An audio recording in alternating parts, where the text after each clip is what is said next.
Israel.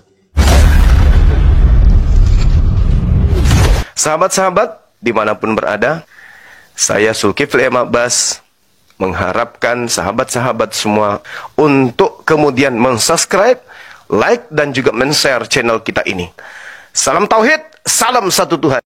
Bani Israel, yang yaitu adanya kuasa gelap yang menggunakan kemudian atribut dirinya sebagai alat untuk menyesatkan pencipta, menyesatkan ciptaan. Nah, ketika dikatakan oleh Yesus sendiri di dalam Matius 24, nomor 4, nomor 5. Waspadalah kepada penyesat yang datang kepadamu dengan memakai namaku dan berkata, akulah Kristus, mereka akan menyesatkan banyak orang. Jadi kata Yesus, ada penyesat setelah dia datang memakai namanya menyesatkan banyak orang. Pertanyaan saya sebagai seorang Muslim, berhasilkah penyesat ini menyesatkan banyak orang dengan memakai nama Yesus Kristus? Kalau berhasil, mana orang banyak yang disesatkan tersebut? Dan kalau tidak berhasil, maka konsekuensinya adalah Yesus ini adalah pembohong. Karena apa yang diceritakan itu tidaklah benar.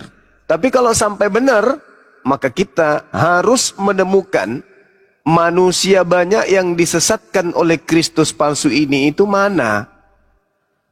Kalau ada, siapa? Hindu, Buddha, Islam, Kristen, ateis, atau yang mana?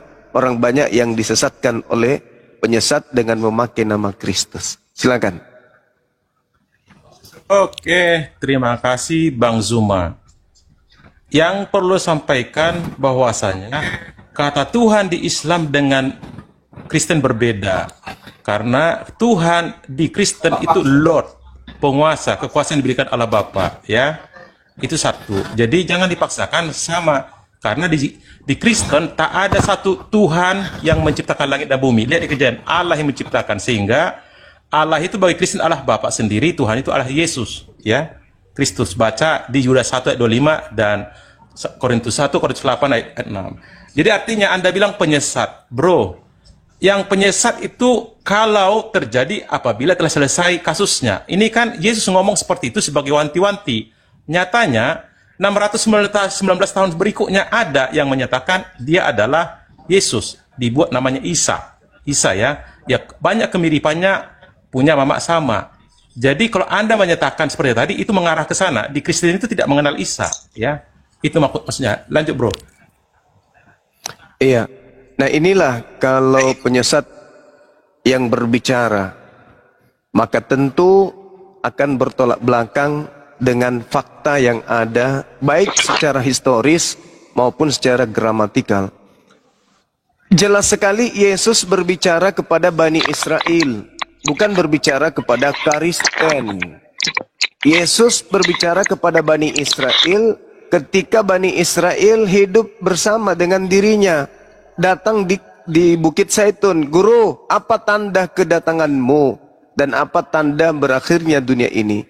Yesus menimpali, waspadalah agar kamu jangan disesatkan. Kamu di situ adalah oknum yang sudah ditunjuk, pelaku orang kedua setelah Yesus ditanya. Waspadalah kepada agar kamu jangan disesatkan. Akan banyak datang penyesat memakai namaku. Jadi penyesat itu memakai nama Yesus dan berkata akulah Kristus. Berarti penyesat itu memakai nama Yesus dan bergelar Kristus. Mutlak harus ada yang menggenapi itu kalau percaya kepada Yesus. Bahwa ada penyesat mengaku Yesus Kristus. Indikasi utama ketika Paulus bertemu dengan sosok tersebut, penyesat tersebut, akulah Yesus Kristus yang kau aniaya. Tuh. Apakah kemudian setelah Paulus menemui atau bertemu dengan Kristus ini, apakah Paulus ajarannya menjadi aneh? Aneh. Apakah pengikutnya banyak? Banyak. 2 miliar lebih. Apa anehnya? Dia mengatakan Tuhannya Yahudi turun ke bumi jadi manusia lalu mati dibunuh manusia. Itu kan? Aneh kan jadinya? Yang tadinya hari Sabtu dirubah menjadi Minggu. Aneh kan? Yang tadinya haram babi menjadi halal babi. Yang tadinya sunat wajib menjadi tidak wajib sunat. Banyak hal yang menjadi aneh kemudian setelah Kristus itu datang kepada Paulus. Yang pada intinya, Kristus ketika datang kepada Paulus mengajarkan, menghapuskan segala perintah-perintah Tuhan yang ada dalam ajaran Musa alaihissalam. Itu poinnya. Maka ketika ditanya, apakah Kristus palsu berhasil menyesatkan banyak orang dengan menggunakan nama Yesus Kristus? Berhasil. Mana orang-orang yang banyak disesatkan oleh Kristus palsu itu? Ya Kristen. Apa pembuktiannya? Nih, tak kasih kuncinya. Yesus menerima firman. Yohanes 17:8. Segala firman yang engkau berikan kepadaku telah aku sampaikan kepada mereka. Dan mereka murid-muridku setelah menerima firman yang keluar dari mulutku, mereka telah menerimanya. Endingnya, mereka percaya bahwa aku adalah utusan Tuhan. Tuh, itu orang-orang yang percaya kepada Yesus ketika menerima segala firman dari Yesus, endingnya menerima Yesus sebagai utusan Tuhan. Di ufuk yang berbeda, Kristen ketika menerima ucapan-ucapan Kristus yang datang kepada Paulus, Yesus itu adalah Tuhan, Yesus itu adalah pencipta yang nusul ke bumi menjadi manusia. Dua kelompok yang berbeda. Yang satunya menerima Yesus setelah menerima perkataan Yesus sebagai utusan Tuhan. Yang satunya setelah menerima pengajaran Kristus kepada mereka, mereka mendudukkan Kristus palsu ini menjadi Tuhan setara dengan Tuhannya Abraham, Ishak dan Yakub.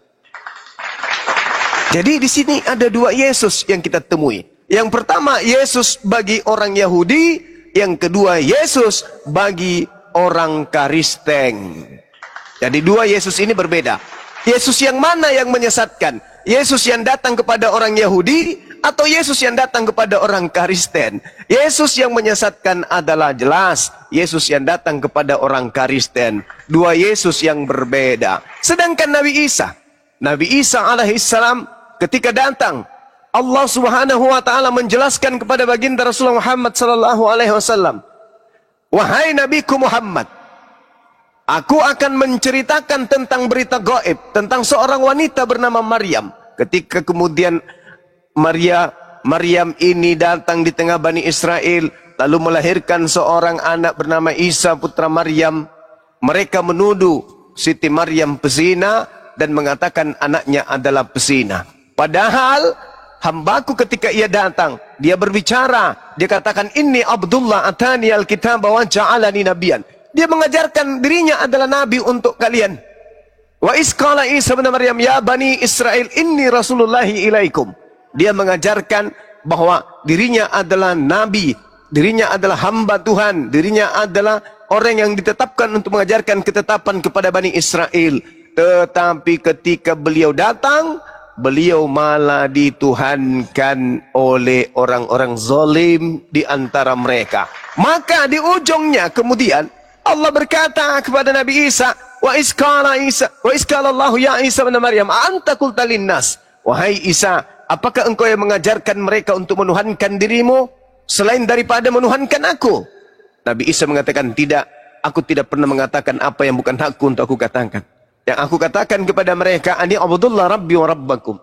Aku mengajarkan kepada kaumku Bani Israel, sembahlah Allah, Tuhanku dan Tuhanmu. Jadi jelas, kedatangan kedatangan Nabi Muhammad mengajarkan tentang Nabi Isa alaihissalam untuk membantah tuduhan Kristen yang mengajarkan bahwa Yesus itu Tuhan. Itulah yang dibantah kemudian oleh Nabi Muhammad sallallahu alaihi wasallam. Jadi jelas di sini, Bung. Kembali saya bertanya, berhasilkah iblis memakai nama Yesus Kristus untuk menyesatkan banyak orang? Dan apa nama pengikut Kristus palsu ini yang disebut sebagai pengikut penyesat yang datang kemudian setelah Yesus itu terangkat ke langit? Silakan. Oke, terima kasih Bang Juma telah banyak memberikan masukan. Itu bagus. Cuman saya sampaikan di awal, saya kasih yang pertama. Kata Tuhan yang ada di Kristen tidak sama dengan Tuhan di Islam. Tuhan di Islam adalah pencipta langit dan bumi. Allah itu adalah sekedar nama. Kalau di Kristen Allah itulah pencipta langit dan bumi yang kami panggil sebagai Bapa. Yesus, Tuhan itu adalah Yesus sendiri, tertulis dari Yudas 1 ayat 25 dan 1 Korintus 8 ayat 6. Ya, Abang, saya sampaikan ya, bahwasanya Anda menyebutkan, saya tahu sasaran Abang ke Paulus ya, yang menyebut seperti itu. Tapi Anda tidak sadar bahwasanya namanya Paulus, kisah dia setelah Yesus dibangkitkan ke surga ya, setelah bangkit ke surga. Artinya tidak pernah menarasikan yang 14 bab punya Paulus tentang kelahiran Yesus sama kematian, proses sama hidup. Dia menarasikan setelah bangkit, tapi ada faktanya apa disebutkan di Lukas ya. Lukas 24 ayat 7, bahwasanya anak manusia yang tertulis di Yohanes 1 ayat 14 akan disalibkan, mati dan dikuburkan, bangkit hari ketiga, bro. Itu dibuktikan, divalidasi dengan Lukas 1 ayat 11. Hari telah lahir bagimu juru selamat Tuhan. Itu Tuhan itu Lot, penguasa ya, bukan pencipta langit dan bumi. Apa yang terjadi? Dibangkitkan bapaknya, sehingga dia bangkit hari ketiga. Apa yang terjadi dengan siapa? Maria Magdalena sebagai saksi hidup, mulai dari disalibkan sampai duduk waktu mau dikuburkan di batu tua itu.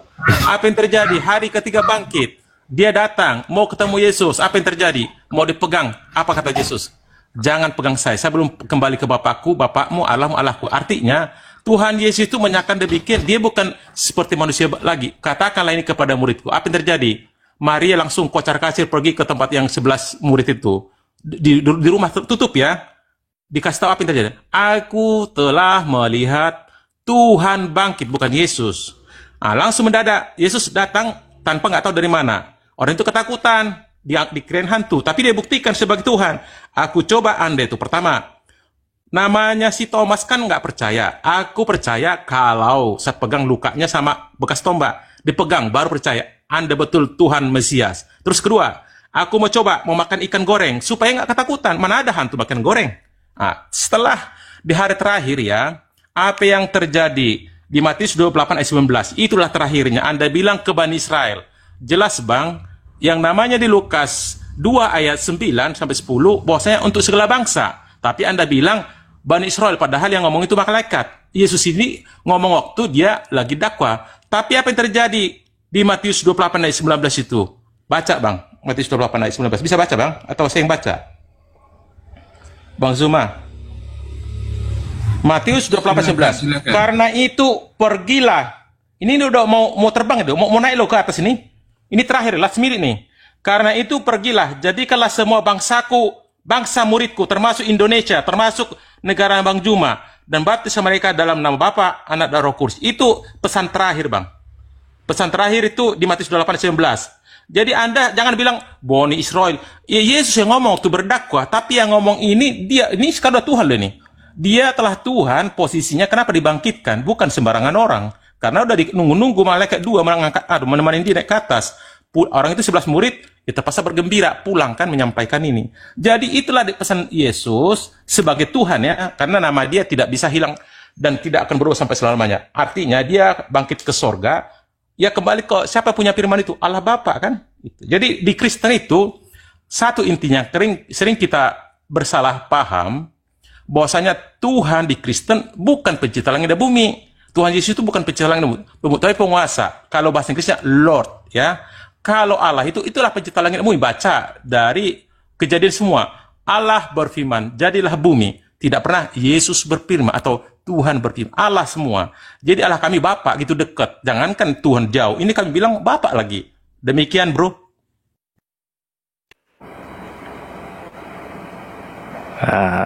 Nambahin sedikit dong. Akan bang. Ya, silakan. kan tadi, ya kan Yesus sudah menubuatkan akan ada Yesus palsu dan nabi palsu. Betul, itu di Matius 24:24. Sebab Mesias palsu, nabi-nabi palsu akan muncul dan mereka akan mengadakan tanda-tanda mujizat untuk menyesatkan. Nah, yang diperingatkan akan datang nabi palsu, bukan mewaspadai murid. Nah, ini belum habis.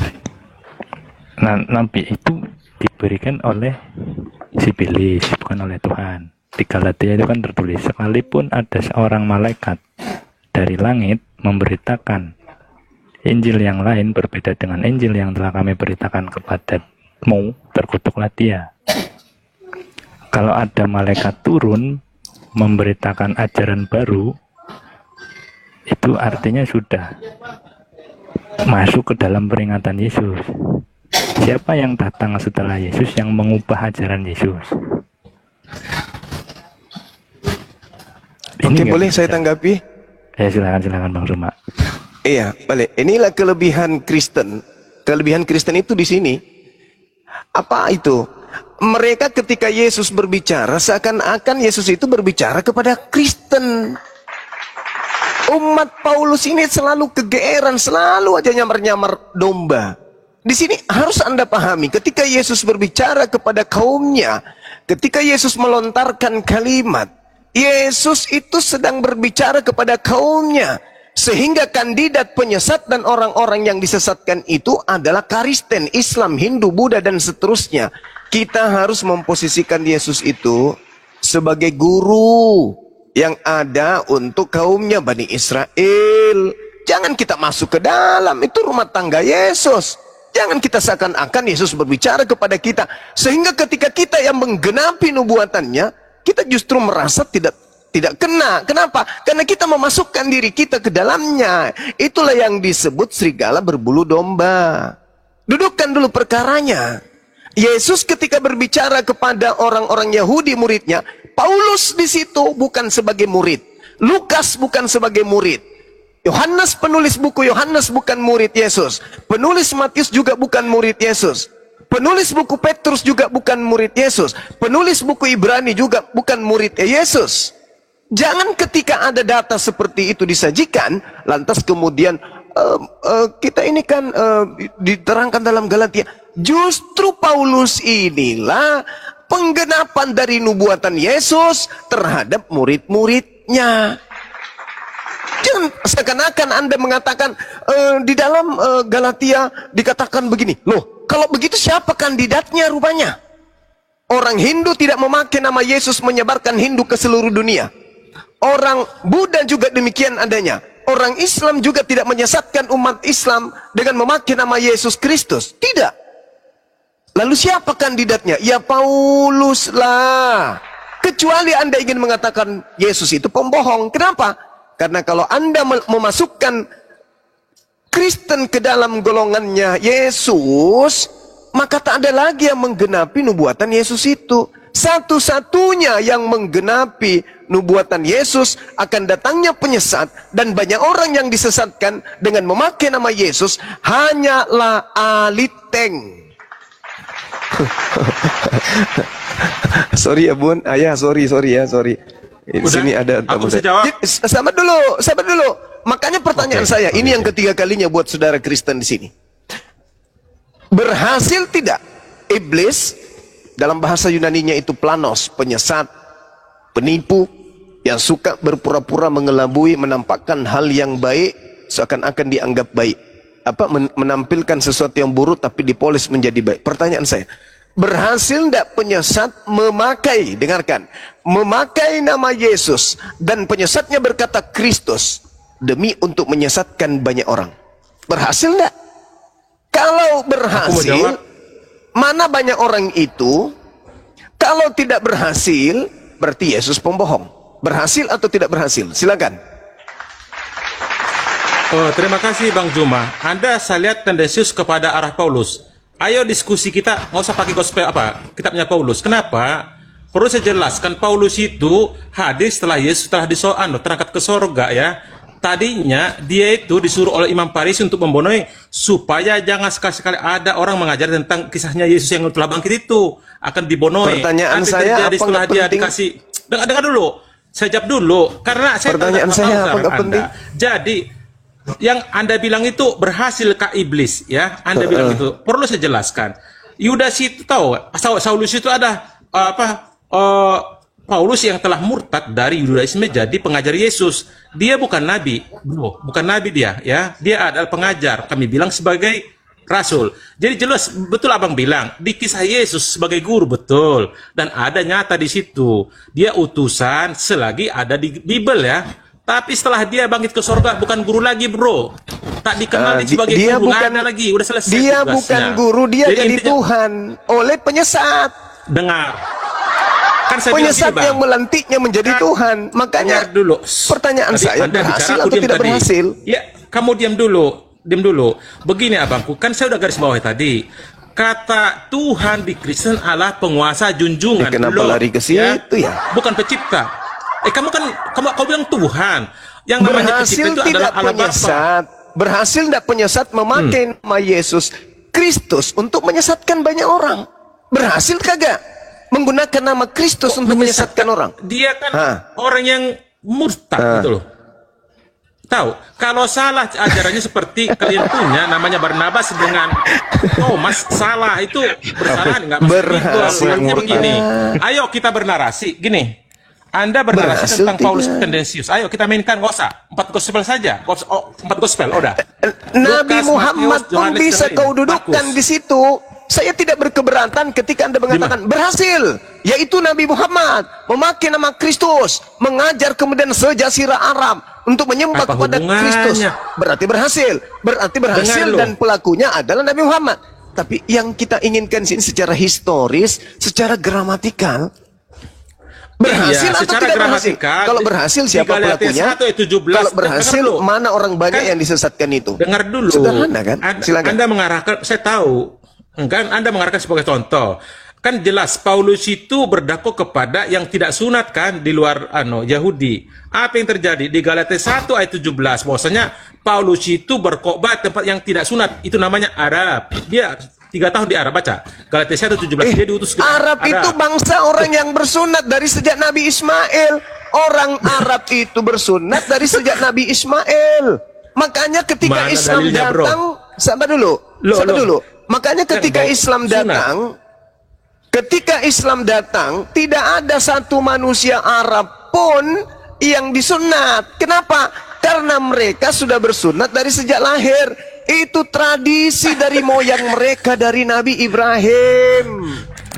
Sama seperti misalnya, yang ada dengar dulu, dibilang sahabat-sahabat lahir Rasulullah, sama dengar, dipatok sahabat-sahabat pakainya itu Rasulullah itu, sahabat-sahabat Rasulullah ketika memeluk Islam dari membenci Nabi Muhammad, memeluk Islam, tidak ada kisah, tidak ada riwayat yang menceritakan Abu Bakar, Utsman, Ali, kemudian begitu masuk Islam mereka disunat. Itu nggak ada. Kenapa?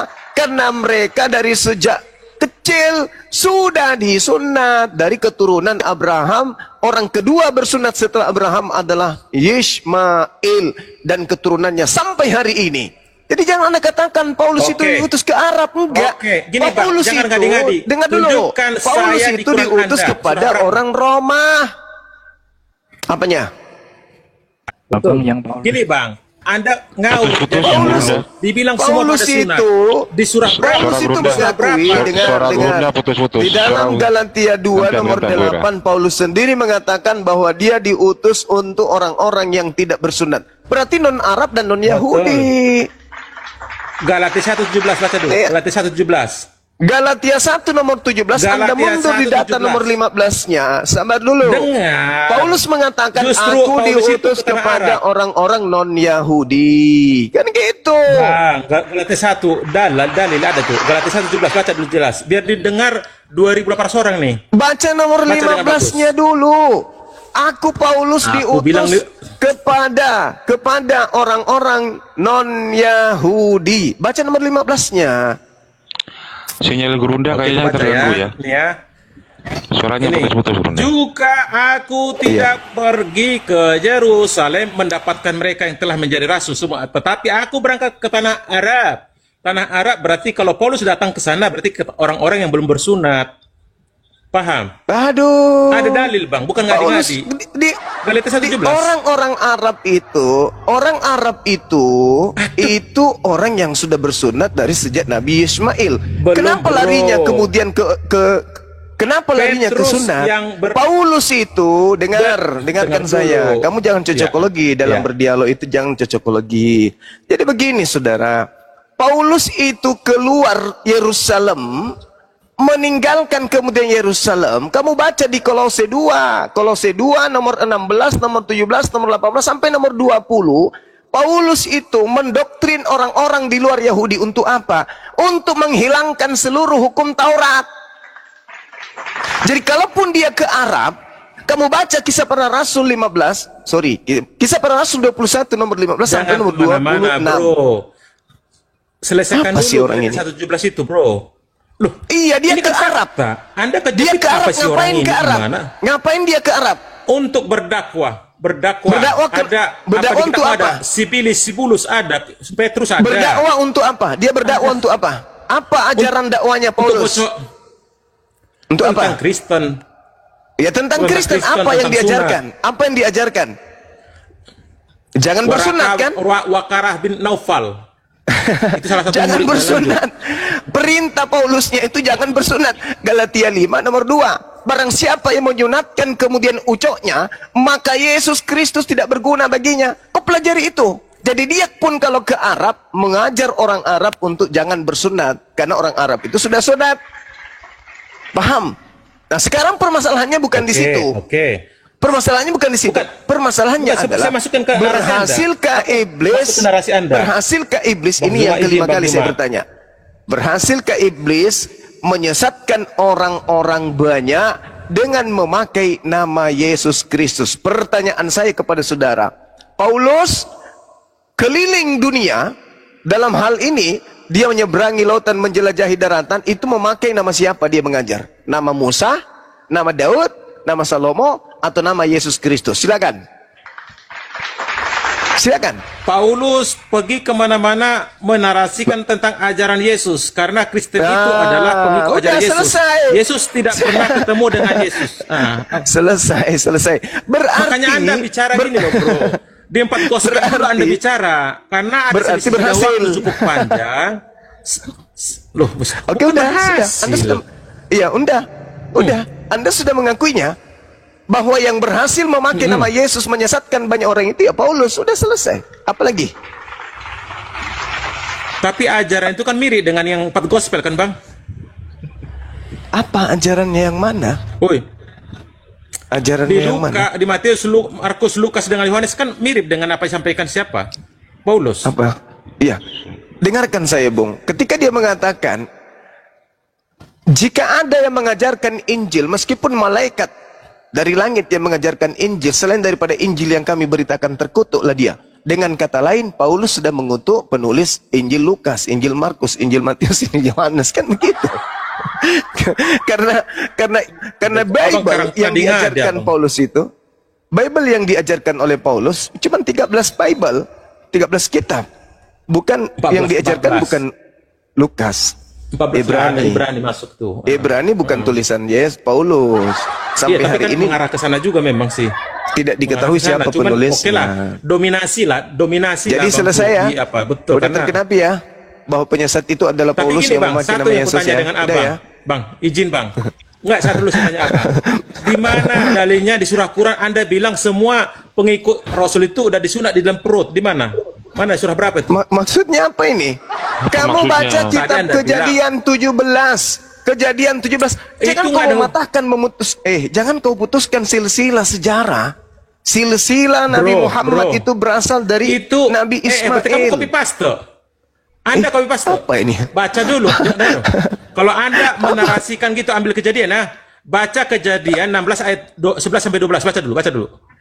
Apa yang dikatakan di sana tidak akan merubah perjanjian Tuhan tentang sunat, kan berbicara sunat kan?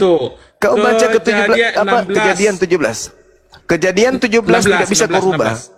Kejadian 17 mengatakan bahwa Abraham memiliki perjanjian kekal, yaitu Abraham dan anak-anaknya akan bersunat kulub secara turun-temurun, dan itu adalah perjanjian kekal antara Abraham dan keturunannya. Ismail keturunannya adalah bangsa Arab. Bangsa Arab keturunan Nabi Ibrahim memiliki perjanjian kekal, mereka kemudian bersunat kulub. Begitu saudaraku. Jadi kamu nggak bisa mengganggu gugat itu. Aku jawab. Aku jawab. Sekarang Kenapa pertanyaan Anda saya loh. menggunakan dengar. Kenapa Anda menggunakan dalilmu itu di Quranmu kitab kami? Salah besar. Itu bukan kitabmu, Cak Ayu. Itulah kamu orang Kristen, sang pencuri ulung, keturunan setan. Itu kitabnya Yahudi, bukan kitabnya Kristen, laknatullah. Bukan. Kitab Kristen itu adalah Bible, terdiri dari orang Yahudi. Perjanjian Lama dan Baru. Karena kamu merampok kitabnya orang, kamu baca Ulangan 5. Hukum-hukum yang datang kepada Nabi Musa itu hanya mengikat kepada mereka yang hidup sesama dengan Nabi Musa, bukan mengikat nenek moyang mereka, juga bukan mengikat orang-orang di luar Bani Israel. Ulangan 33 nomor 1, nomor 2, nomor 3, nomor 4 sampai nomor 4. Hukum Taurat itu hanya mengikat sebagai hak pewarisan kepada Bani Yakub, bukan kepada saudara. Jadi kalau Anda mengatakan jangan mengambil, jangan mengikuti kitab kami, memalukan. Kitab Kejadian itu bukan hakmu. Kitab Kejadian Yesus itu hasil rampokan, hasil rampokan Barat terhadap terjemahan kitabnya agama Yahudi. Bro. Apa? Aku bukan menghilangkan, tapi menggenapi kata itu Yesus untuk Bani Israel. Beda lagi. Yesus untuk Bani Israel. Kau baca di dalam Matius 23. Matius 23 nomor 1, nomor 2, nomor 3 sampai seterusnya. Yesus baca Matius 28 ayat 19. Baca. Apa kata itu Yesus? Matius 28 itu Yesus lain lagi tuh. Itu sudah Yesus lain. Itu Yesusmu. Matius 28 itu Yesusmu. Kitab Wahyu itu berbicara Yesusmu. Tetapi kalau berbicara mengenai Yesus yang datang di tengah-tengah Bani Israel, itu adalah utusan Tuhan untuk kaum Israel saja, bukan untuk Kristen. Di dalam Bible, karena dia bukan firman Tuhan dan juga bukan sabda Yesus, penulis-penulisnya kemudian mencatat dua keadaan. Apa itu? Keadaan Yesus anak Maria ketika datang sebagai nabi untuk Bani Israel, dan keadaan penyesat Kristus yang setelah keluar dari kubur dan setelah datang kepada Paulus dan teman-temannya.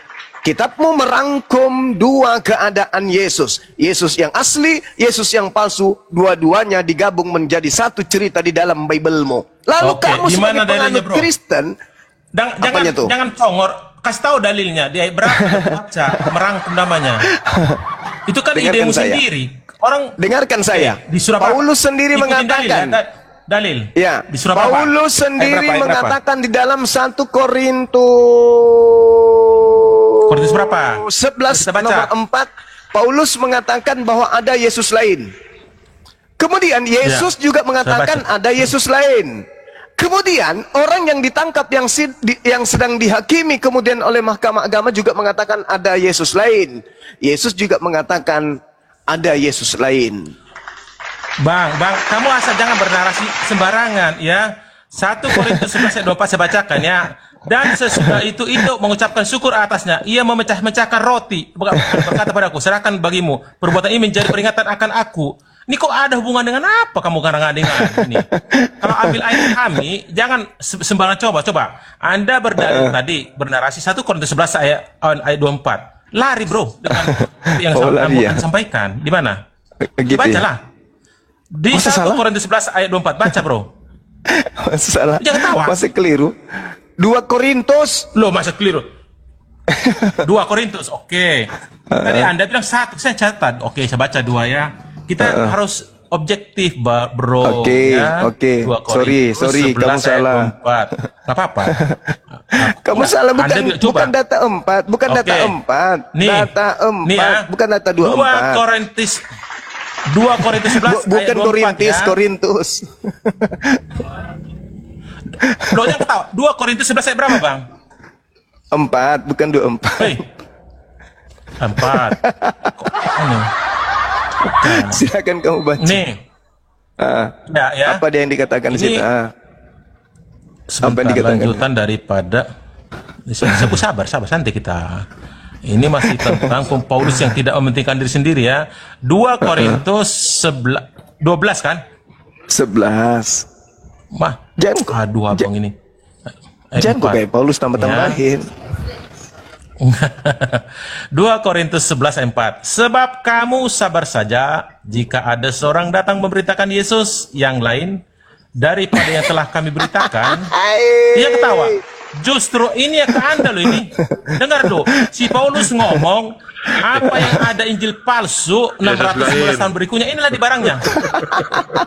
Ya, sebab kamu sabar saja jika ada seorang datang memberitakan Yesus yang lain daripada yang telah kami beritakan, ya, Yesus lain. atau memberitakan kepada kamu roh yang lain pada yang telah kami Yesus terima lain. Injil. Itu, aduh, Yesus lain. Ini kan bernarasi di tentang itu. Tetapi menurut pendapatku sendiri, aku tidak kurang daripada rasul-rasul yang tiada taranya. Kalau aku kurang paham dalam hal ini berkata-kata tidak. Ada Yesus lain kan? Pengetahuan. Ada Yesus lain. Ini kan Paulus ngomong. Kan Paulus ngomong. Iya. Karena Paulus sadar kalau yang diajarkannya itu adalah Yesus lain. Makanya dia mengatakan rasul-rasul yang lain. Dengar, dalil itu menceritakan tentang adanya rasul-rasul lain. Rasul-rasul lain maksudnya murid-murid Yesus yang asli memberitakan Yesus, yang mana Yesus yang diberitakan mereka berbeda dengan Yesus yang diberitakan oleh Paulus. Oke, izin Bang, kita bernarasi. Karena saya lihat tendensi Paulus ya. Kita mainkan di bukan gospel tendensis. Bang. Ini Matius, yang Markus. namanya nubuat. Yang namanya nubuat, Bung, Bukan tidak nubuat. menyebut nama. Anda salah. Tidak menyebut nama. Bukan. Tapi Anda lihat bukan siapa nubuat, bukan yang firman kemudian siapa yang kemudian menggenapi nubuatan Iya. itu? Jelas sekali dong. Yesus mengatakan, waspadalah agar kalian jangan disesatkan, sebab akan banyak penyesat datang memakai namaku dan berkata akulah Kristus. Nah, Paulus datang mengajar tentang nama Yesus dan berkata Yesus itu Kristus. Betul nggak? Dengar Bang, Kristus sudah jelas. Betul Lukas tidak? 1 ayat 10, Lukas 2. Kristus itu ada di Lukas 2 ayat 11. Baca. Hari ini telah lahir bagimu juru selamat Kristus Yesus di kota Daud. Itu awalnya, bro. Malaikat lagi ngomong, bukan si fulan. Lanjut. Oke. Kalau Anda berbicara Lukas 2 nomor 11, hari ini telah lahir bagimu juru selamat manusia yang diurapi Tuhan di kota Daud. Kristus itu manusia yang diurapi. Sedangkan yang datang kepada Paulus Galatia 1 nomor 1. Tuhan itu adalah Lord junjungan yang Galatia penguasa, 1. ya. Coba lanjut. Galatia 1, dengar. Galatia 1 nomor 1. Galatia 1 nomor 11 nomor 12. Si Paulus punya. Kita kunci dulu biar kamu kekunci sendiri. Jangan menggunakan punya si Paulus. Coba. Pada hari ini telah lahir bagimu manusia yang diurapi. Yang lahir manusia atau bukan? Manusia diurapi. Kamu jangan roba-roba. Manusia atau bukan hari yang lahir? Hari ini telah lahir bagimu juru selamat, ya. Kristus, Tuhan di kota Daud. Tuhan itu tertulis adalah Lord, penguasa. Manusia bukan atau pencipta bukan? langit dan bumi. Manusia atau bukan yang lahir? Iya, manusia. Iya, Yohanes 1:14, manusia. Firman jadi manusia. Kamu baca Galatia 1 nomor 11 nomor 12. Jangan bawa Paulus menerima Paulus, karena dengar dulu. Enggak supaya astagfirullahalazim. Inilah kalau IQ tidak rendah. bisa. Hey, dengar dulu. Pada hari ini telah lahir manusia. Yesus manusia. Paulus menerima Injil bukan dari manusia. Berarti bukan dari Yesus. Alamak. Yesus manusia. Yang datang kepada Paulus bukan manusia. Waktu di dunia ini memang manusia, tapi setelah mati dia udah Tuhan, bro. Aduh, parah. Yesus bangkit dari kubur itu, Yesus terangkat ke langit itu sebagai manusia. Dia duduk di sebelah kanan Tuhan juga sebagai manusia. Dia turun untuk kedua kalinya juga sebagai manusia. Tidak pernah Yesus itu berubah menjadi kucing, berubah menjadi ayam, apalagi berubah menjadi setan. Tidak pernah. Yesus tetap manusia kapanpun dan dimanapun itu berada. Yesus tetap manusia. Bukan itu, nama Yesus yang tetap, ya bro. Nama Yesus yang tetap. Karena yang memberikan nama Yesus adalah malaikat, bukan si fulan. Paham? Jangan Paulus mengatakan dulu. Aku menerima Injil. Paulus mengatakan aku menerima kemudian Bible. Paulus mengatakan aku menerima Bible. Narasi dari Paulus setelah 28 tahun Yesus bangkit ke atas, ya. Jadi masih 4 gospel yang bicara. Coba Anda kita berdebat di situ. Karena kenapa? Anda tendensi Paulus. Saudara, penyesat itulah yang merubah Yesus menjadi Tuhan. Kenapa penyesat itu merubah Yesus menjadi Tuhan? Karena, dengar, karena iblis mau menyamai Tuhan. Iblis mau menyamai Tuhan dengan cara apa? Dengan cara memakai nama Yesus. Karena kalau memakai nama bom-bom, memakai nama Edis, tidak ada manusia yang akan menyembah iblis dalam nama bom-bom. Tapi kalau menyembah iblis dalam nama Yesus bisa. Ya, songkatnya besar ini. Begini abangku, mainkan dulu di part gospel itu Yohanes 20:18. Apa yang terjadi? Saksi hidup loh. Ini ayatnya jelas ya. Maria Magdalena, saksi hidup, yang pergi berkata kepada muridnya, aku sebagai Magdalena telah melihat Tuhan, bukan Yesus, dan juga bahwa dia mengatakan hal itu kepada saya. Paham? Jadi bukan manusia lagi, dia udah Tuhan langsung, bro. Tuhan di situ. Tahun berikutnya datang. Aku melihat Tuhan kita. Iya, Lord lah. Iya, Tuhan Lord. Boleh, saya ikutin narasi Anda, Tuhan sebagai penguasa. Masya Allah, Masya Allah. Betul, Tuhan. Pandainya dirimu, Tuhan, kawanku. Lord.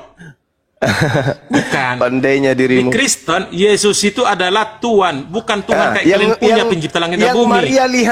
Yang Maria lihat itu bukan Yesus asli. Yang Maria lihat itu adalah penyesat yang datang menyerupai Yesus. Itu bukan Yesus Dimana asli. Dalilnya? Loh. Gimana dalilnya? Kasih Anda baca dong. Lukas 22. Bahwasanya bukan. Anda baca Lukas 22. 22. Ayat berapa? Ayat berapa? 6. Lukas 22 ayat berapa? Lukas 2 ayat 2 atau 69. Mantap Bang Handi. Anda baca Lukas 22. Inilah pendaftaran pertama. Mana yang betul kawan ini? Lukas berapa, 22. Lukas 22 Anda baca data dari 68 sampai 69. 68 ya. Oke. Ini Yesus masih hidup ya, belum dimetongkan karena Yesus di hadapan Mahkamah Agung. Apa disebutkan? Iya. Sekalipun aku bertanya sesuatu kepadamu, namun aku tidak akan menjawab. Karena ini bukan pengadilan aku, loh. kamu. Dia lagi diadilin, bro. Hah? Kamu bukan aku. Dan sekali aku bertanya sesuatu kepada kamu, namun kamu tidak akan menjawab. Nah, itu pertanyaan. gitu dong. Apa di Gitu dong. dengar dulu. Apa di 69? Mulai sekarang anak manusia sudah menjadi duduk sebelah kanan Allah yang Maha Kuasa. 70. Kata mereka kepada, kalau begitu gimana? Itu tadi dia mengatakan, mulai sekarang anak manusia sudah duduk di samping kanan Tuhan yang Maha Kuasa. Siapa itu yang duduk di atas di langit di samping kanan Tuhan? Siapa? Samping gimana? Dia kan bernarasi, Bang, di depan mahkamah. Iya, mulai sekarang Yesus sudah duduk di sebelah kanan Tuhan yang Maha Kuasa. Itu siapa? Baru nomor 70. Kan ngomong seperti itu dia kan? Datang nomor 70. Dengar dulu. Kata mereka, kalau begitu engkau ini anak Allah, jawab Yesus. Dengar dulu, jangan potong-potong. Ini bernarasi dia, Bang. Ini di pengadilan loh. Jangan ambil cuma 69 doang. Pertanyaannya siapa yang duduk di sebelah kanan? Di 70. Anak manusia. Anaknya kalian. Siapa itu anak manusia? Anak manusia. Siapa? Dengar dulu. Siapa anak manusianya? Jawab dulu. Semua. Kalau begitu, engkau ini anak Allah, jawab Yesus. Kamu sendiri yang mengatakan bahwa aku anak Allah. Bukan Yesus yang mengatakan, tapi orang-orang itu. Untuk apa kita perlu kesaksian lagi nih? Kita telah mendengarkan mulutnya sendiri. Nah, artinya ini mau posisi sebagai saksi, bro. Artinya jangan bawa-bawakan ini posisi di pengadilan. Masih hidup, bro. Yang berbicara di situ katanya Yesus. Aduh. Iya. Ini. Manusia ya. Manusia, terus yang di atas yang duduk di sebelah kanan Tuhan siapa? Ada narasi seperti itu kok jadi lucu. Orang lagi belum metong. Gimana nih? Lah, lalu yang duduk di sebelah kanan siapa? Setelah metong. Setelah bangkitkan Bapa. Loh, mulai sekarang dalam bahasa Yunani itu nun. Nun itu detik sekarang, saat sekarang. Sekarang juga Yesus sudah duduk di sebelah kanan Tuhan yang Maha Kuasa. Ayat ini, bro. Mana yang benar ini? Gimana? Anda atau yang disalib ini? Yang disangka Yesus ini di sidang. Hei, kamukah anak Tuhan Mesias? Kamu yang mengatakannya. Kamu yang mengatakannya. Apalagi gunanya aku bertanya kepadamu? Kau yang mengatakan, bukan aku yang mengatakan, kamu. Apa jawaban orang tersebut? Mulai sekarang anak manusia sudah duduk di sebelah kanan Tuhan yang Maha Kuasa. Akan duduk, akan, Bang. Coba baca bahasa Inggrisnya. Baca bahasa Inggris. But from hand, sell the son. Loh. Sel. Coba lihat. Ini bahasa Indonesia, bro. Akbar. Jangan cari kelemahan. Masya Allah. Bahasa Kenapa Inggrisnya Anda coba ini? lihat, bahasa Inggrisnya. Kenapa? Loh, Kenapa Anda lihat lari dulu. dari data yang ada di dalam kitab saudara? Kenapa, itu bahasa saudara? Indonesia. Berat. Saya lihat di bahasa Inggrisnya bukan itu maksudnya. Sudah bukan. Akan. Sell the son Di of the mana? man. Di mana seated ada on- kata akan Bahasa di Inggris, situ? coba. Terjemahan Sudah bahasa di Inggris ini. situ. But from. Sudah. Aduh, baca bahasa Inggrisnya, Sudah. Bang. Itu Iya, sel. sudah terjadi No, dalam bahasa Yunaninya Bukan. katemai. Katemai itu, Bu, But berasal from. dari kata kat Info at sel. mai. Aduh. Mahe dalam bahasa Yunani artinya sudah. Bukan mai. Sekarang sudah. Bukan. Astagfirullahaladzim. Alah, sudah. Hei, Orang kitabmu dia itu lagi di- original di- teksnya Yunani, bukan bahasa Inggris. Bukan bahasa Linggis. Bahasa Inggris. Kitabmu itu bahasa Yunani. Di situ kata Ya, terserah Anda lah Yunaninya kalau jelas gitu. katemai. Katemai itu berasal dari dua kata, kamai dan katemai. Berasal dari dua suku kata, tiga suku kata malah. Kat ai mahe itu artinya sudah keadaannya sudah duduk, sudah berada, sudah ada di tempat yang tinggi, sudah berdiam di tempat yang tinggi. Itu kata bahasa Yunaninya. Mulai sekarang kata non. Kalau kau katakan non sekarang akan duduk, berarti bertentangan. Kalau sekarang dan akan itu bertentangan. Mulai sekarang anak manusia duduk, sudah diam di sebelah kanan Tuhan yang Maha Kuasa. Jangan kau tambah-tambah, jangan kau kurangi, nggak Di bagus. bahasa Inggrisnya sell, bro. Bahasa Inggris, aku cari di kitab teman-teman. lain ya. Di kitab lain Bahasa ya. Aku Inggris, cari di kitab lain teman-teman. Bahasa Ya. Inggris, ya. teman-teman. Ya, aku ambil kitab lain. Anda kan mengarah kepada framing. Mulai sekarang. Jadi yang berbicara di depan mahkamah agama itu bukan Yesus, tapi penyesat yang akan disalib menggantikan Yesus. Kenapa dia yang harus menggantikan Yesus? Karena Tuhan Elohim tidak mengizinkan anak yang dikasihinya itu celaka. Amsal 21:18. Orang fasik dipakai sebagai tebusan orang yang benar, dan pengkhianat sebagai ganti orang yang jujur.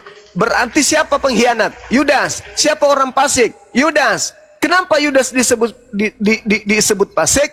Karena dia memakan suap. Ulangan 27 nomor 25. Terkutuklah orang yang menerima suap untuk menyerahkan orang benar agar disalib, agar dibunuh. Siapa pelakunya? Yudas. Berarti yang terkutuk di atas salib siapa? Yudas. Berarti yang ditangkap di sidang itu siapa? Yudas. Yesus mana? Yesus Anda baca di Lukas 22 tadi sebelum kemudian ditangkap.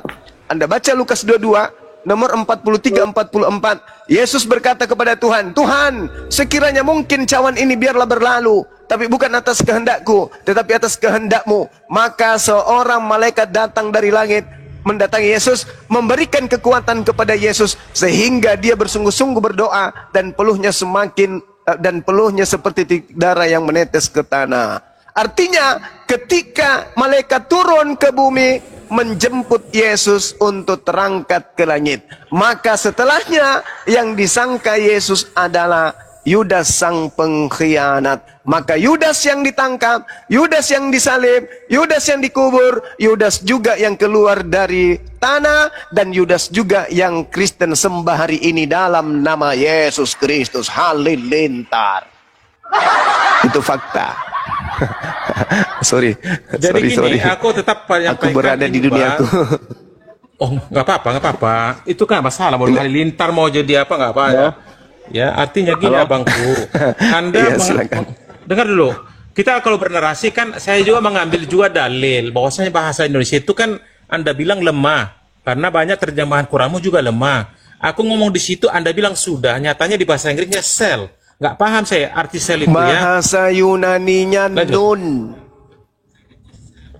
Bukan bahasa Inggris. Terjemahanmu itu harusnya kau nisbahkan kepada dalil awal. Bahasa Yunaninya nun, bukan bahasa Inggris. Kedudukan bahasa Inggris dan bahasa Indonesia sama, yaitu hanya terjemah. Ori teksnya adalah Yunani.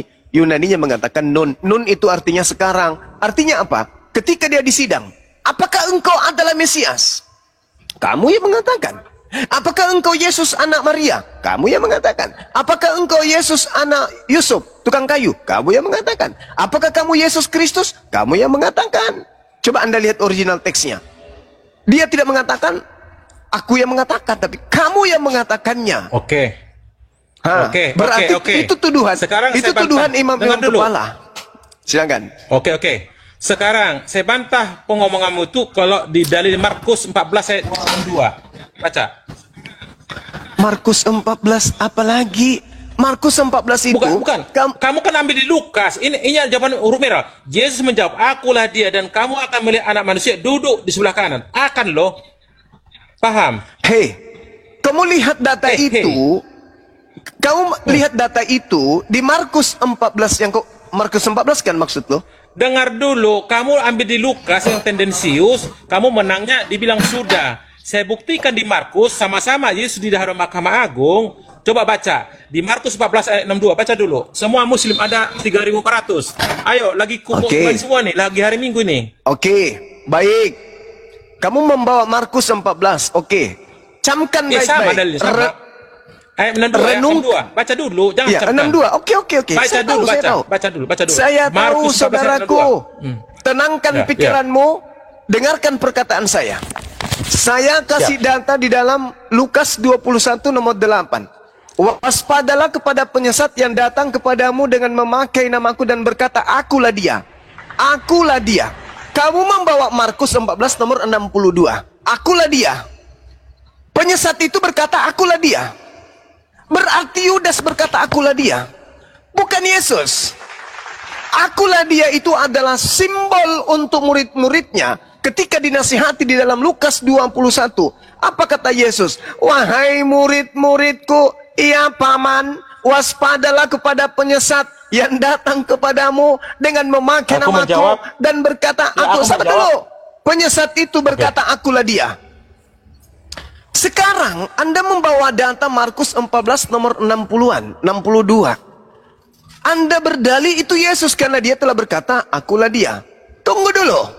Ucapan-ucapan akulah dia itu adalah ucapan-ucapan penyesat yang datang memakai nama Yesus. Jangan terlalu jauh ke Markus 14.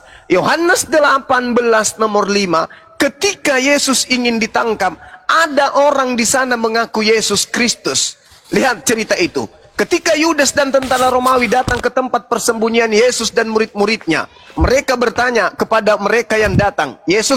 Oknum itu bertanya kepada mereka, siapa yang engkau cari? Mereka menjawab, Yesus dari Nazaret. Apa kata oknum yang akan ditangkap ini? Akulah dia. Ketepak, seketika ditangkap. Siapa yang berkata akulah dia? Dialah penyesat. Orang pertama yang mengaku. Sabar Anda dulu. salah. Justru Yudas yang mencium, bro. Ketika itu dengar. Ketika kemudian dia mengatakan akulah dia yang kau cari. Mereka kemudian mundur dan berjatuhan ke tanah. Ada apa? Karena di situ ada mujizat besar yang terjadi. Ketika Yudas datang, seketika kemudian berubah apa yang telah dicanangkan, kemudian keadaan di mana Yesus diselamatkan oleh Tuhan. Seperti itu skenarionya, bro. Anda tidak bisa. Yesus yang mengatakan itu. Penyesat itu memakai namaku dan berkata apa? Akulah dia. Berarti ketika ada penyesat mengaku akulah dia, sudah tergenapi. Yang ditangkap menggantikan Yesus mengaku akulah dia. Ketepak. Maka ditangkaplah, kemudian dijadikanlah dia sebagai tumbal, disaliblah dia, dibunuhlah dia, dikuburlah dia, keluar dari kubur, dituhankan oleh saudara-saudaraku Kristen. Akulah dulu ngomong, jangan kau sendiri. Jangan fair nih. Iya, Bang. 3.600 orang di bawah. Terdidik, yakin ya, Bang? Anda mengambil ayat dari versi yang lain yang tendensius. Jelas kok. Tidak bisa dong.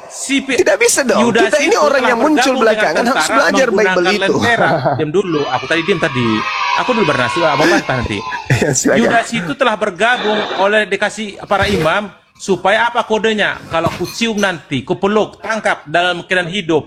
Mereka itu kenapa harus kasih kode? Kan malam, bro, malam. Udah jam 00 artinya apalagi malam. dia mau ditangkap. Hey. Loh, Anda kan nambah-nambah, itu jelas kok. Yesus itu adalah dikasih kode, nanti kalau saya cium itulah orangnya. Cium baru ditangkap dan hidup. Dibawa ke mahkamah. Kok bisa-bisa jadi si Judas sendiri yang ditangkap? Aneh. Saya buktikan.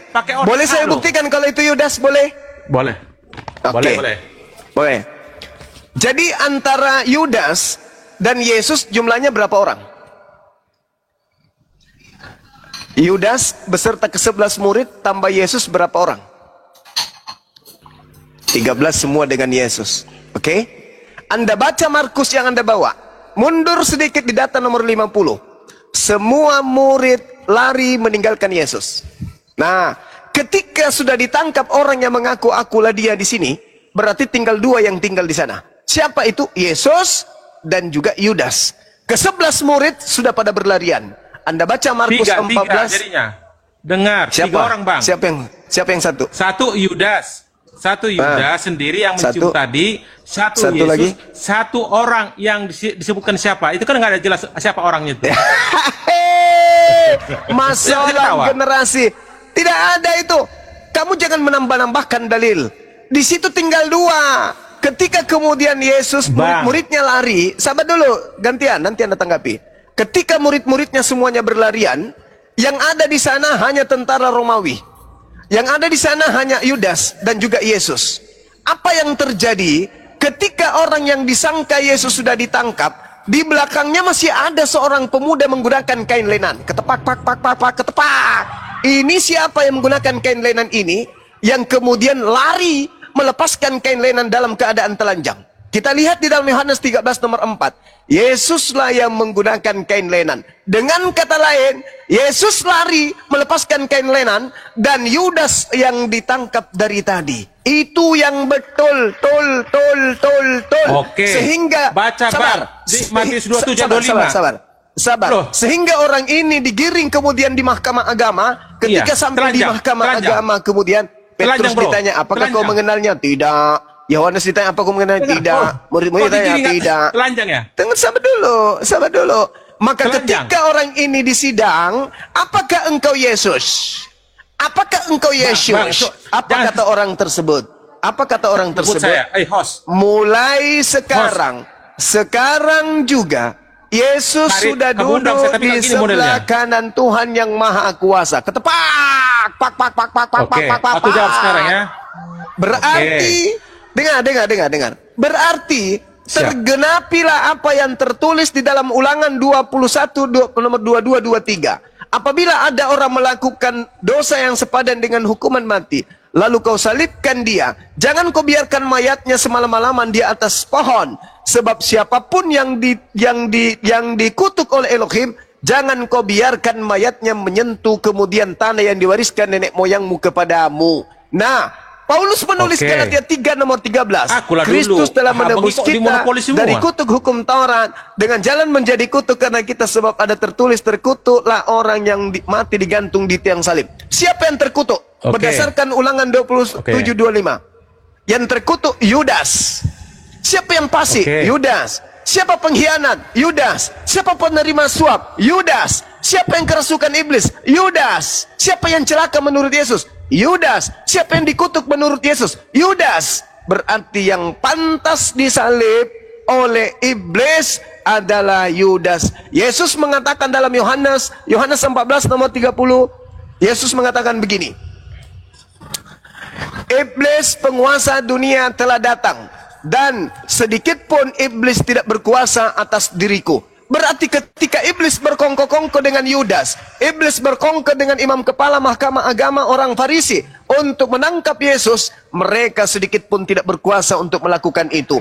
Berarti yang ditangkap adalah Yudas, berarti yang disalib adalah Yudas, berarti yang dikubur adalah Yudas, berarti yang keluar dari kubur adalah Yudas, berarti yang disembah oleh Kristen hari ini adalah Yudas dalam nama Yesus. Kenapa Yudas menggunakan nama Yesus? Karena si Bilisisis sudah merasuki Yudas di dalam kubur, karena memang iblis itu dibuang ke dalam gua atau dalam kubur yang gelap. Ketepak. Aku 1 menit saja. Anda udah 7 menit ya. Lintar. Silakan. Oke, Halilintar. Makasih. Jadi begini, Bang Juma yang baik dan memang ilmu tinggi, tapi saya kira kurang. Kenapa? Anda menyampaikan Markus 14 ayat dengan tahu dulu, diam dulu, bro. Minta dulu, nanti kamu bantah. Anda bilang tadi bahwasanya yang dibawa ke mahkamah itu adalah Yudas, jelas. Kalau Anda mengambil itu bahwasanya Markus 14 ayat 52, dia telanjang. Apakah si Judas tadi mencium langsung ditak aneh-aneh, nggak tahu otaknya dari mana, terus telanjang orang itu dibawa ke pengadilan. Ternyata di Matius 27-25 mereka serdadu itu menanggalkan pakaian Yesus itu dan mengenakan jubah ungu kepadanya. Baca tuh Matius 27-25. Kok bisa-bisa dibawa Itu setelah telanjang, penangkapan. Bukan jabah. Aduh, Itu setelah mutar penangkapan. lagi mutar. Dengar Itu dulu, setelah masa dibawa penangkapan. telanjang? Anda itu Itu pakai setelah logikanya di mana penangkapan. coba? Anda Itu bilang setelah si Yudas. penangkapan. Karena di kitab Tetapi suci ada yang mau lari dipaksakan, menggunakan kain tidak. lenan. Mana dia? Dengar dulu. Sudah terangkat dia, sudah lari. Aku dulu ngomong nih waktuku, Bang. Bang, aku dulu nanti. Oh iya, sorry, Ciri-ciri sorry, orang sorry, udah sorry. kepanasan seperti itu. Sorry. Ciri-ciri udah kepanasan Sabar, seperti sabar. itu. Nanti bantah dalilku, Sabar, abangku. Bang Soma. Aku kan Oke. Oh, sabar Bang Juma yang baik hati. Gini Bang Iya. Juma ya. Artinya Anda kan menarasikan itu betul di Markus 14 ayat 50 ya, saya tahu. Tapi lanjut ke 52, ada orang dilepas kainnya telanjang loh. Anda bilang itu si Judas. Bagaimana mungkin orang udah dikasih disuap 30 koin malah ditangkap? Gimana otaknya tuh? Terus kedua, di bawah Yang pengadilan kok ditangkap nggak pakai itu baju? Yesus. Tapi kamu bilang si Judas, mana yang betul ini kau ini aneh. Yudas yang ditangkap, yang lari itu Yesus, lolos. Wah kayak gitu mulai. Aduh, Aneh. halilintar. Yang ditangkap itu Yudas, Cak Ayu. Yang lari Jadi meloloskan yang diri pakai- itu Yesus. Yang menggunakan kain Jadi yang lenan di itu Matius Yesus. Anda baca dalam Yohanes 13 baca. nomor 4. 57, dengar dulu. Matius 27 baca dulu ayat 25. Matius 27 ayat 25. Baca, Ya, Bro. silakan. Anda lihat di dalam Yohanes nomor 18 ya. menanggalkan pakaian Nomor- Yesus, huruf besar loh, bukan huruf kecil ini ya, dan mengenakan jubah itu, ungu kepadanya. itu yang ditanggalkan itu orang yang ditangkap. Tapi dikatakan Yesus, kenapa? Karena memang dari awalnya sudah Huruf disangka besar. Yesus. Apa beda dengan kitab Astagfirullahaladzim, Anda? ya Yang Allah. besar kan Allah itu. Mana yang betul ini? Iya, secara garis besar yang ditangkap dalam pemahaman penulis, yang ditangkap dalam Kadingan pemahaman Kristen itu dikocok-kocok adalah kita Yesus. orang. Tapi Hai alur ceritanya teman-temanku, bukan Muslim begitu, 3.000 saudara-saudara. Inilah gurunda kalian itu ngocok-ngocok kita orang. Beginilah jadinya otak Saudara-saudara. kemana kalian nih? Masa nangkap orang telanjang? Dengarkan. Bagaimana ceritanya? Dengarkan. Coba Nih, logika. saya jelaskan Ya. samamu. Saya jelaskan samamu. Yesus berkata kepada muridnya agar waspada kepada penyesat, memakai namanya. Ya. Seperangkat, Sholat. seperangkat Sholat. alat untuk menyesatkan manusia itu termasuk Bibelmu. Iblis menggunakan Bibel sebagai alat untuk menyesatkan manusia. Apa pembuktiannya? Tragedi penyaliban terjadi di tahun 33. Pengarang bukumu itu mengumpulkan ceritanya itu tahun 40, tahun 52, 65, 74, 81, 90, dan 100. Ada yang mengatakan sampai 110. Itu cerita-cerita yang disusun berdasarkan kaidah-kaidah penelitian, penyelidikan, jiplak-menjiplak antara satu penulis dengan penulis yang lain. Bukan keadaan di mana mereka menulis di saat itu juga dia melihat. Bukan. Tetapi iblis menggunakan tangan-tangan mereka untuk menyampaikan sebuah alur cerita sehingga orang-orang yang tidak menggunakan akal itu bisa percaya kepada catatan-catatan pengarang kitab saudara. Tapi bagi saya, orang yang menggunakan akal menelaah isi Bible karena hanya landasan pijakan tulisan manusia, keterangan yang muncul di dalamnya menghantarkan saya paham bahwa yang ditangkap, yang disalib, yang disembah oleh orang Kristen hari ini adalah sang pengkhianat Yudas. Iblis yang dikatakan oleh Yesus dalam Yohanes 6 nomor 70. Bukankah aku yang memilih engkau yang 12 orang? Tetapi satu di antaramu adalah sibilis.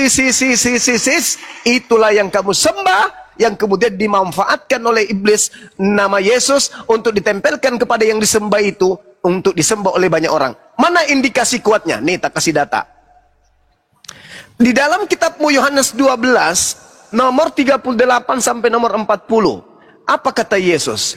Angkatan setan ini, angkatan jahat ini minta tanda dan tidak akan diberikan tanda apapun kepada angkatan setan, angkatan jahat maksudnya, kecuali tanda Yunus. Sebab Yunus setiap hari 3 malam dalam perut ikan, demikian juga anak manusia Yudas akan berada dalam perut bumi 3 hari 3 malam. Setelah keluar, menjadi Tuhan bagi angkatan jahat. Mana buktinya? Khotbah Petrus di Kisah para Rasul 2 nomor 36. Orang Yahudi semua harus tahu bahwa Kristus yang kau salibkan itu telah dijadikan menjadi Tuhan dan Kristus. Bagi siapa? Bagi angkatan jahat. Sedangkan anak Maria sudah Kristus dari sejak lahir. Lukas 2 nomor 11. Pada hari ini telah lahir bagimu Juru Selamat, yaitu Kristusnya Tuhan, orang yang diurapi Tuhan di kota Daud.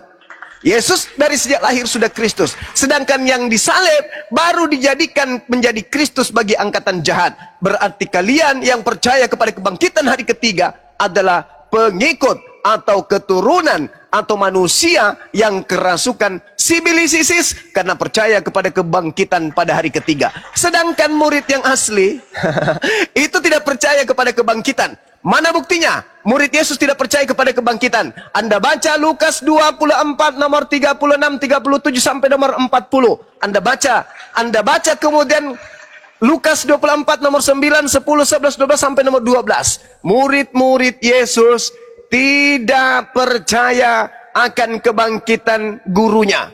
Baca Lukas 24 nomor 9, 10 sampai nomor 12. Murid-murid Yesus tidak percaya akan kebangkitan gurunya. Baca Lukas 24 nomor 37. Mereka mengira melihat hantu, bukan mengira melihat gurunya.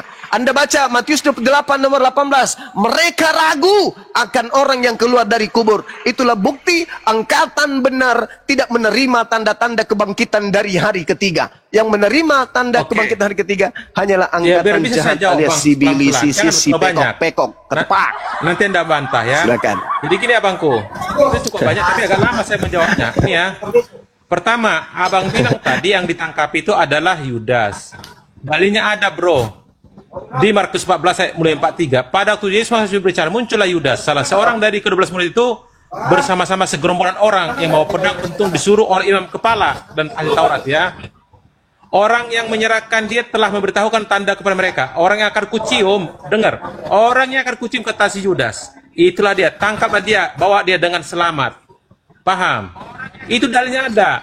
Dan ketika sampai situ segera menempel Yesus berkata, Rabi, lalu mencium. Baru mereka nangkap, memegang Yesus, dibawa. Bukan telanjang. Anda gimana nih? Jadi yang katanya di bawah itu, jangan dipremingkan ke sana. Kenapa? Saya paham. Islam kan tidak mengakui Yesus disalibkan, tapi diserupakan tapi dipaksakan. Padahal di surah Maryam jelas dia ketika hari lahirku dibangkitkan, itu jelas ada, diwafatkan ada jelas di situ. Anda tidak bisa menarasikan. Oke lah, kalau saya framing ke sana. Aku dulu bang, aku tadi ngomong bang Juma yang baik, diam dulu. Aku baru 12 menit, 12 detik udah. Jadi gini abangku, abang mau narasi tadi jelas ya. Tapi kenapa abang bilang diganti dengan si Paulus? Dalilnya mana? Oh, si Judas. Di mana dalil surah berapa? Bahwasanya yang disalib itu adalah Yudas. Jangan kabur, jangan abu-abu. Biar ku catat. Itu jadi poin bagi saya. Di mana yang menyatakan Pontius Pilatus mengadili si Yudas sampai istrinya ngomong, jangan apakan anak itu. Tak ada saya lihat pun ada kesalahannya. Coba lanjutkan. Yesus sendiri yang mengatakan bahwasanya aku tidak akan mati. Begitu juga Daud mengatakan Yesus tidak akan mati. Yesusnya mengatakan apa? Anda lihat di dalam pengajarannya yang terekam di dalam Lukas 24 nomor 44. Harus digenapi semua yang tertulis tentang aku di dalam kitab Taurat. Ayat 7 bang, baca ayat 7-nya. 24 ayat 7. Anda baca dulu di situ. Matius 26 nomor 24. Yesus sendiri mengatakan harus digenapi tentang aku semua yang tertulis tentang aku di dalam kitab Taurat, di dalam kitab Mazmur, di dalam kitab nabi-nabi. Lukas 22 nomor 22. Memang akan terjadi sesuai dengan apa yang tertulis tentang aku di dalam kitab-kitab sebelumnya. Nah, di dalam kitab-kitab sebelumnya Yesus mengatakan aku tidak akan mati. Petrus menjelaskan lagi dalam khotbahnya dalam Kisah Para Rasul 2. Daud menubuatkan tentang Yesus. Apa nubuatan Daud tentang Yesus menurut Petrus? Yesus jasadnya tidak ditinggal di kubur dan jasadnya tidak mengalami kematian. Data tiga-tiganya. Dia akan diangkat oleh tangan kanan Tuhan ke atas, ditinggikan oleh tangan kanan Tuhan. Kemudian, ketika Yesus mengatakan harus digenapi semua yang tertulis tentang aku di dalam kitab Mazmur, di dalam Kisah Para Rasul 4, nomor 11, nomor 4, iya 11, di situ dikatakan Yesus adalah batu penjuru yang dibuang oleh tukang-tukang bangunan. Di dalam Mazmur 118 terang tertulis di sana bahwa di situ anak manusia yang adalah Mesias merupa batu penjuru yang dibuang oleh tukang bangunan. Nah, dia di situ berkata, "Aku tidak akan mati." Berarti sang batu penjuru tidak akan mati, melainkan dia tetap hidup. Itu harus digenapi. Harus tergenapi semua yang tertulis tentang aku dalam kitab Taurat. Di dalam kitab Mazmur, bukan di dalam kitab Perjanjian Baru. Tetapi Yesus merujuk kepada Perjanjian Lama. Nah, sekarang Anda buka Matius 27 nomor 5. Di dalam catatan kakinya dituliskan Yudas mati dengan cara disalib. Dah, selesai panjang lebar kita. Baca Matius 25 nomor 27 nomor 5 catatan kakinya. Coba. Yudas disalib dengan cara disalibkan. Yudas mati dengan cara disalibkan. Silakan. Di ayat berapa, Bang? Di ayat berapa? Yudas disalibkan Yudas catatan kaki. Catatan kaki kok aneh kawan ini. Bibel kami ada catatan kaki. Kalian punya catatan kaki. Tafsirlah entah apa. Di mana tulisannya? Alkitab Sabda. Tak laku Matius bro, 27 Sabda nomor di sini. 5. Aku kan udah bilang dari tadi. Aku diskusi dengan Anda menggunakan TB, kapar hitam. Jangan ngadi-ngadi. Diet berapa? Catatan kaki Alkitab Sabda menerangkan tak ada, bro. Yudas mati dengan cara disalibkan. Loh. Ya, itu dari Anda, itu tertulis di catatan Alkitab Sabda. Nggak ada. Coba di Bibel ada. Cari. Ayat berapa? Ada yang bisa buka kamera di sini? Ya. Minta tolong dong. Bang Baal, silakan bukakan, Bang Baal. Ya, silakan Bang Baal, kan ada datanya tuh.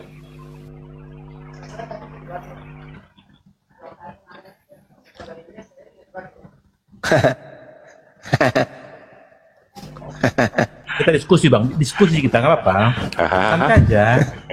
Itu yang semampuku menjawab Abang memang pinter, saya tahu hafal semua, cuman saya menjawab semampuku. Cuman Abang agak lari. Contoh, Alkitab disebutkan Yesus diangkat dengan tangan kanan. Di ayat berapa? Tunjukkan dulu, jangan hanya Kisah Para Rasul 2:33,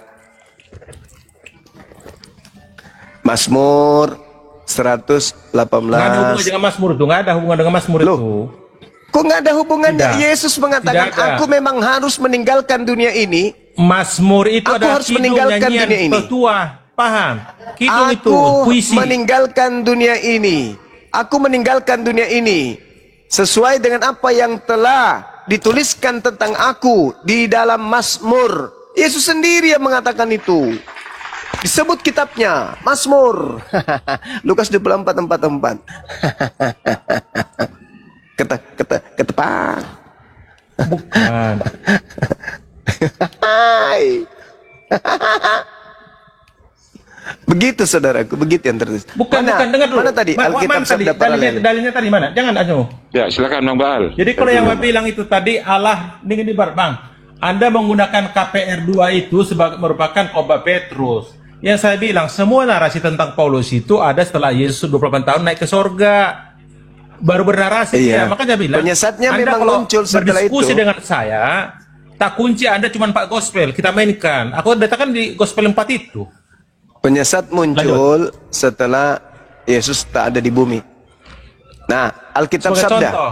paralel. Sebagai contoh ya, Anda bilang tadi Alkitab mengatakan dia berapa Yesus diangkat dengan tangan kanan. Kan menggunakan KPR 12 itu, padahal itu bukan di situ maksudnya. Itu kan berdakwa dia. Lanjut. Mana tadi Yudas itu? Yudas itu. Yudas Tuh, dari mana? iya. Yudas Terus tadi. Saya bacakan boleh? Boleh. Oke, sini. Di sini ada penjelasan. Dia membahas tentang Matius 27:25 dan Kisah Para Rasul 1 nomor 18. Nah, di Kisah Para Matius 27:25, Yudas diceritakan, Matius mengatakan bahwa Yudas menggantung diri. Oke. Nah, di Kisah Para Rasul 1:18 mencatat bahwa Yudas tewas karena jatuh. Ini kontradiksinya mereka.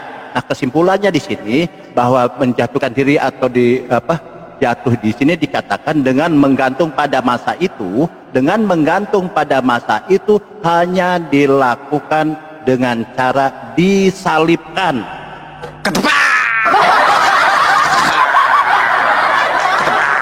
Yang saya tanya, Bang, ya itu kan karangan Anda, itu nggak laku. Loh. Di mana di Bible TB disebutkan Yudas itu disalib? Itu yang kutanya. Jangan ngadi-ngadi pakai tulisan orang. Alkitab sabda loh itu. Kitab sabda itu, Tidak bro. laku itu, bro. Buang Alkitab saja itu, sabda bakar loh. saja kalau ada Iya. sabda. Oh, Kabar hitam sekarang.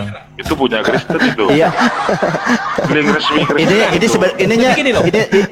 Sebab dulu, Kenapa Bang. saya bilang Ini sebenarnya ini sebenarnya PR untuk Kristen sih sebenarnya. Bukan, Di Matius itu ini, nggak perlu. sabar dulu, Bang. Ini maksudnya gini, Bang. Di Matius 27:25 dikatakan Yudas ini menggantung diri, ya kan? Kemudian di Kisah Para Rasul 18 ini katanya jatuh. Nah, ini kontradiksi. Tetapi tentang menggantung diri di sini di Yudas ini dikatakan pada saat itu hanya dilakukan dengan disalib. Nah, ini PR Anda lah, bukan PR-nya Bang Juma, bukan PR-nya Muslim. Ngapain repot kita? Bang, Jadi menurut ikut-ikutan ya, lihat ya, saya baca ya. Oke, Matius silakan lanjut. 1:5. Maka ia pun melemparkan uang perak itu ke dalam bait suci, lalu pergi dan situ dia menggantungkan diri. Menggantung diri dia. Kenapa kau tambah-tambah di situ? Bagaimana pula ini kawan ini? Nah, ini dijelaskan di sini. Di sini dijelaskan. Bukan. Baca mati di dengan Bang menggantung. Sabar dulu, saya baca. Kabar hitam baca. Jangan bikin itu kamu tafsiran. Nggak ada tafsir. Bukan di Google. saya ini, mereka ini tafsiran dibuang Bible ini. saja. Karena Aduh. Anda itu kadang-kadang mencari premium di sabda itu. Anda buka Bible, cover hitam dah TB. Mana bukunya? Buka dulu. Dia Yang ada 2.000 di sini dijelaskan. Udah turun orang ini. Tadi udah 3.200 kok turun. Kayaknya nggak berbobot kayaknya yang lain. Jadi kan pada turun. Ini dia menggantungkan coba diri baca. atau jatuh? Apanya? Yudas ini menggantungkan Di sini diri atau jatuh? sebutkannya Matius 27 ayat 5 di Bible ya. Ya. Maka si Yudas pun melemparkan uang perak itu ke dalam bait suci, lalu pergi dari situ dan menggantung diri alias bunuh diri. Oke, kisah Para Rasul 1 nomor 18. Dia apa itu? Menggantungkan diri atau apa? Jangan taruh KPR itu. Kamu di 4 gospel, bro. Kisah Para Rasul. Di 4 gospel, Matius, Markus, Lukas. Oh, dan ya Yohanes, udah, itu kalau gitu. dinaikkan. Kalau cuma Di situ dia- tentang narasi dia menyerah, Yesus, dia nggak bisa. kematiannya. Bukan, karena kisah kematian tak ada di gospelnya siapa? Tulisannya si Paulus. Kamu jangan ngadi-ngadi. Tak ada kisahnya kematian di situ, nggak ada. Dia kebangkitan semua. Roma, coba bayangkan di Roma 14:9, dia jadi Tuhan untuk orang mati dan hidup. Dia menarasikan, berarti udah Tuhan dia. Nggak ada dibilang jadi utusan lagi. Tak ada satu utusan pun kalimat dipunya si Paulus. Dari Efesus segala Dilanjut, dia Bang cuma Juma. ngasih tahu. Kan bingung kan? Baik. Kau kan? Jadi gini, saudara, ketika Anda bernarasi membela tentang penyaliban kepada Yesus, apa yang Bukan ingin membela, bro. Bukan membela. Aku menyampaikan dengan Bible. Selesai. Nggak perlu saya Iya. bela. Bible nggak ada. Iya, artinya penyesat itu ketika datang, tentu penyesatnya datang memberikan ajaran kepada nabinya. Nabinya inilah yang membuat surat. Surat ini, surat itu, surat ini. Kenapa? Karena dia harus menyesatkan banyak orang. Dengan cara apa? Dengan cara dia menitipkan surat-suratnya. Surat dari mana? Surat dari Kristus. Kristus siapa? Kristus yang bukan manusia. Apakah anak Maria? Bukan, karena anak Maria itu adalah manusia. Sedangkan Kristus yang datang kepada Paulus bukan manusia. Berarti si Bilisisis yang bukan manusia memakai nama Yesus untuk menjual Yesus ke seluruh dunia agar orang semua menjadi pengikutnya dalam nama Kristus Yesus. Makanya di awal tadi saya katakan, berhasil tidak? Berhasil tidak iblis menyesatkan banyak orang dengan memakai nama Yesus? Berhasil nggak? Kalau berhasil, mana banyak orang tersebut yang disesatkan dengan memakai nama Yesus, sehingga orang-orang yang disesatkan ini percaya diri, pede banget gitu loh, dengan mengatakan kami adalah pengikut Kristus. Nah, kalau tidak berhasil, berarti Yesus adalah seorang pembohong besar. Pertanyaan Jadi saya, sampaikan Abang berhasil Zuma, tidak iblis ya? memakai nama Yesus menyesatkan banyak orang? Oke.